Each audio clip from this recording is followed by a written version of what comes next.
నమస్కారం అండి.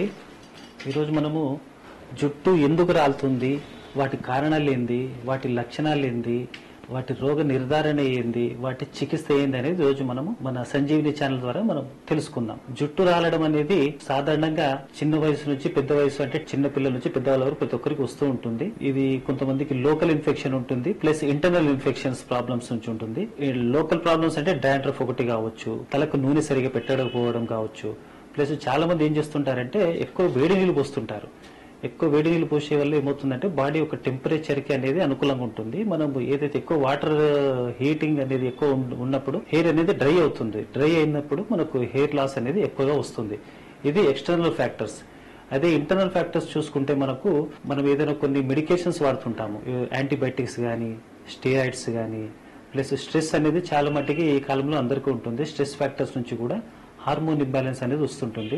Hormone imbalance వల్ల లేడీస్ లో మాత్రం పీసీఓడి అని వస్తుంటుంది. జెంట్స్ లో మాత్రం ఈ స్ట్రెస్ నుంచి హెయిర్ అనేది తొందరగా ఎక్కువగా లాస్ ఉంటుంది. నిద్ర లేకుండా ఉండడానికి అది కూడా ఒక కారణం. కాబట్టి స్ట్రెస్ నుంచి నిద్ర లేకపోవడం నుంచి హార్మోన్ ఇంబ్యాలెన్స్ వచ్చేసి హెయిర్ లాస్ అనేది ఎక్కువగా ఉంటుంది. ప్లస్ అలాగే కొన్ని క్యాన్సర్ ట్రీట్మెంట్స్, కీమోథెరపీ, కొన్ని టైఫాయిడ్ జ్వరం యాంటీబయాటిక్స్ వాడినప్పుడు కానీ, డెంగ్యూ ఫీవర్ వచ్చినప్పుడు కానీ, వీటి ద్వారా మనకు హెయిర్ లాస్ అనేది ఎక్కువగా ఉంటుంది. ఇప్పుడు మనము హెయిర్ లాస్ అనేది ఎన్ని రకాలుగా ఉంటుంది అనేది మనం చూసుకుందాము.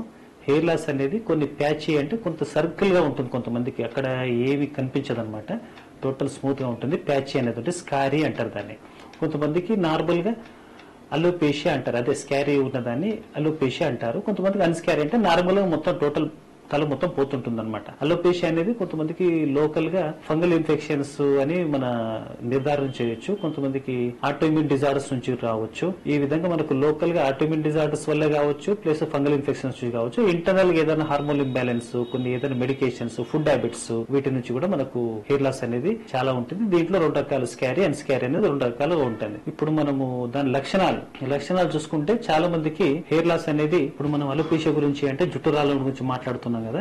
ఇప్పుడు మనము జుట్టు రాలడం నివారణ ఏ విధంగా చేసుకుందాం అనేది మనం తెలుసుకుందాము. యాక్చువల్లీ అలోపేషియా అనేది, జుట్టు రాలడం అనేది ఇంటర్నల్ ప్లస్ ఎక్స్టర్నల్ రెండు భాగాలుగా ఉంటాయి. కాబట్టి మనం ఏదైనా కానీ కారణం బట్టి, ఇప్పుడు కొంతమందికి థైరాయిడ్ ఉంటుంది, థైరాయిడ్ కంట్రోల్ చేసుకుంటే ఆటోమేటిక్ మనకు జుట్టు రాలడం అనేది ఆగిపోతుంది. మెయిన్ అనేది వాట్ ఈస్ ది కాజ్ అంటే మా దాంట్లో రోగ నిర్ధారణ ఏ విధంగా వచ్చింది అనేది తెలుసుకుంటే మనకు ట్రీట్మెంట్ అనేది ఈజీగా ఉంటుంది. మనకు చిట్కా వైద్యాలు అనేది చాలా ఉన్నాయి. కొంత లోకల్ ప్రాబ్లమ్స్ ఉన్న వాళ్ళకు మనకు మందార తైలం గానీ, భృంగరాజ్ అది మన గుంటగలగరాకు నూనెలు గానీ మార్కెట్ లో చాలా దొరుకుతున్నాయి. కానీ ఓన్లీ ఎక్స్టర్నల్ ప్రాబ్లమ్స్ ఉన్నప్పుడు మనకు అది ఉపశమనం దొరుకుతుంది. అదే క్రానిక్ అంటే సంవత్సరాల తరబడి హెయిర్ లాస్ ఉంటుంది. కాబట్టి దాని ఏంది కారణం అనేది తెలుసుకొని దాన్ని బట్టి మనం ట్రీట్మెంట్ చేసుకుంటే 100% క్యూర్ వస్తుంది. ఇప్పుడు మనం ట్రీట్మెంట్ భాగం చూసుకుంటే చాలా మందికి రక్తహీనత అనేది ఉంటుందండి. హెమోగ్లోబిన్ అనేది చాలా తక్కువగా ఉంటుంది. సాధారణంగా ప్రతి ఒక్కరిలో ఉంటుంది మన ఇండియాలో.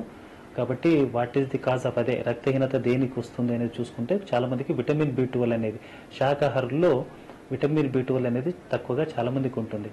ఫస్ట్ మనం ఏం చేయాలి, ఫస్ట్ ఏది వాట్ ఈస్ ది కాజ్ అని చూసుకొని B12 చెక్ చేసుకోవాలి. B12 తక్కువ ఉన్నప్పుడు దాని తగ్గట్టు కొన్ని ఫుడ్స్ ఉంటాయి, కొన్ని మెడిసిన్స్ ఉంటాయి, విటమిన్ B12 ఇంజెక్షన్స్ కానీ ఉంటాయి. అలాగే అనీమియాకు, అదే రక్తహీనతకు కారణం ఏందనేది తెలుసుకొని దాన్ని బట్టి రక్తం ఎక్కువ అయ్యే మెడిసిన్స్ వాడుకుంటే మనకు తగ్గిపోయి మనకు హెయిర్ లాస్ అనేది పరిష్కారం దొరుకుతుందండి. అలాగే ఇప్పుడు మనం ఎక్స్టర్నల్ అప్లికేషన్స్ చూసుకుంటే ఇప్పుడు భృంగరాజ్ తైలం అని వస్తుంటుందండి, మందార తైలం అనేది ఉంటుంది. అలాగే ఇప్పుడు కొంతమందికి డాండ్రఫ్ అనేది ఉంటుంది. డాండ్రఫ్ ఉన్నప్పుడు ఉమ్మెత్త ఆకుతో తయారు చేసేది కొన్ని నూనెలు ఉంటాయి అనమాట. అంటే కొన్ని ఏంటంటే వైద్య పర్యవేక్షణలో చేయదగినవి. ఇవన్నీ ఏదో చెప్పినంత ఈజీ కాదు. ఇవన్నీ దురదుర పత్రాది కీరం అనేది ఒకటి వస్తుంది, డాండ్రఫ్ కి చాలా మంచిగా పనిచేస్తుంటుంది. ఇవన్నీ ఏంటంటే మీకు అవసరం ఉన్నప్పుడు వాడుకోండి. రిజల్ట్స్ రాకపోతే అనుభవం ఉన్న డాక్టర్ని సంప్రదించి వారి సలహా మేరకు వైద్యం చేసుకుంటే మీకు మంచి ఫలితాలు ఉంటాయి.